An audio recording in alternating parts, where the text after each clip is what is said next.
বর্তমানে বাংলাদেশে আতঙ্কের আরেক নাম রাসেল ভাইপার নামের এক বিষাদর সাপ, যার কামড়ের ফলে মানুষকে পৃথিবী ছাড়তে বাধ্য হয়। এবং এই সাপটা ডিম থেকে বাচ্চা দেয় না, এই সাপটা সরাসরি বাচ্চা দেয়। এবং কি 40 থেকে 50টা এমনকি 80টার রেকর্ডও আছে, মানে 80টা বাচ্চাও এই সাপটা দিতে পারে একসাথে। এবং তার বংশ বিস্তার খুব দ্রুতই ঘটিয়ে ফেলে, 3 মাসের মাঝেই আবার বাচ্চা দিয়ে দেয়। এমনভাবে তিনি 40, 50 বা 80টা করে বাচ্চা দিতে থাকলে আপনারা বুঝতেই পারতেছেন ইতিমধ্যে কিন্তু বাংলাদেশ ভরে যাবে। আর আমরা জানি ইতিমধ্যে কিন্তু বাংলাদেশে 25 থেকে 27টি জেলার মাঝে আতঙ্ক নিয়ে এসেছে এই সাপটি। এবং কি আমাদের ঢাকার আশেপাশেও বিভিন্ন জায়গা বা বিভিন্ন অঞ্চলেও কিন্তু এই রাসেল ভাইপার সাপটি চলে এসেছে। তো সেই জন্য আপনাকে সতর্ক থাকতে হবে এবং অন্যকেও সতর্ক রাখতে হবে। কারণ এই সাপ যদি আপনার চোখের সামনে ভেসে ওঠে এবং আপনি এই সাপ থেকে কিভাবে দূরে যাবেন এবং এই সাপের কামড় থেকে আপনি কিভাবে রক্ষা পাবেন সেই বিষয়টা নিয়েই আজকে ভিডিওতে কথা বলবো। তো অনুরোধ করতেছি ভিডিওটা আপনি শুনবেন এবং অন্যকে শোনার জন্য অবশ্যই ভিডিওটা শেয়ার করে দিবেন। তো এই রাসেল ভাইপার সাপটি তিনি খুব বিষধর একটা সাপ, পৃথিবীতে 5ম স্থানে আছে এবং তিনি হিংস্রের দিক দিয়ে 1ম স্থানে আছে।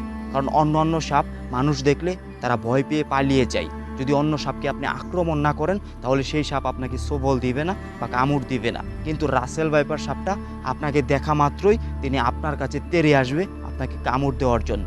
সেজন্য সাবধান।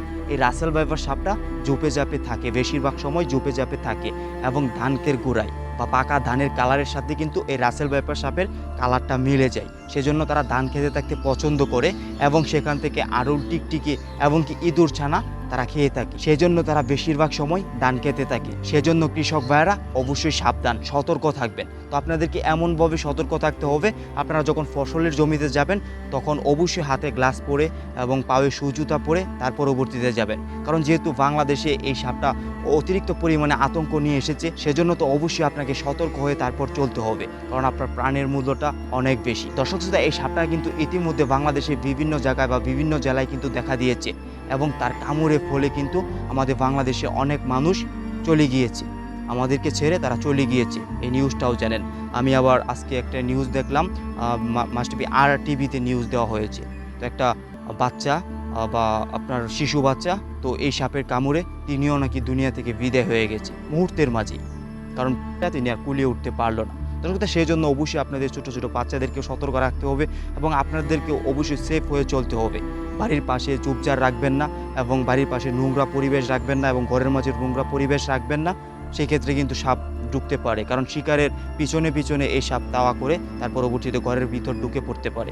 সেজন্য অবশ্যই ঘর বাড়ি পরিষ্কার রাখবেন এবং বাড়ির আশেপাশে অবশ্যই ময়লা পরিত্যক্ত করবেন এবং পরিষ্কার করবেন এবং ঝোপঝাড় থাকলে সেগুলো কেটে ছাঁটাই করবেন। এবং ঝোপঝাড় বা জঙ্গলে যদি আপনার কোনো প্রয়োজন হয় তাহলে অবশ্যই সতর্ক সহিত আপনি যাবেন। এবং এই সাপ কিন্তু এমন ধরনের শব্দ করে, তো আপনি যদি এরকম ধরনের শব্দ কোথাও থেকে শুনতে পান তাহলে অবশ্যই সেটার আশেপাশে যাবেন না।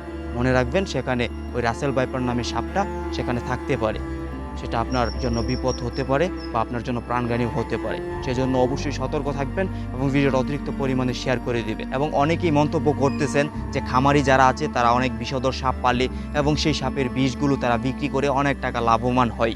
তো সেই ক্ষেত্রে এই সাপের বিষ কিন্তু প্রচুর পরিমাণে তেজ এবং এই সাপের কিন্তু প্রচুর পরিমাণে বিষ।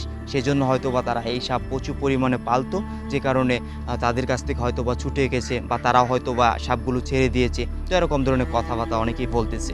তো যাই হোক না কেন, তো আমাদের নিজেদের তো অবশ্যই সতর্ক থাকতে হবে।